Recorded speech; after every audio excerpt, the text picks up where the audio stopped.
वज़ीर आज़म नरेंद्र मोदी ने इसराइल का वज़ीर आज़म बनने पर मिस्टर नफ्ताली बेनेट को मुबारकबाद दी है। वज़ीर आज़म ने आज एक ट्वीट में कहा कि नफ्ताली बेनेट इसराइल का दूसरा वज़ीर आज़म बनने पर इनको मुबारकबाद।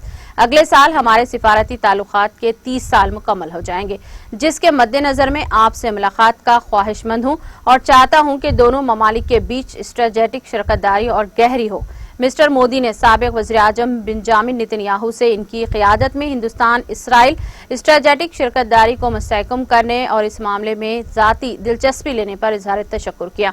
वज़ीर आज़म ने कहा कि इसराइली रियासत के वज़ीर आज़म की हैसियत से कामयाबी के साथ आपकी मुद्दत कार मुकम्मल होने पर मैं आपकी क़ियादत और हिंद इसराइल कलीदी शिरकतदारी के सिलसिले में आपकी ज़ाती दिलचस्पी के लिए ज़बरदस्त मुमानियत का इजहार करता हूँ।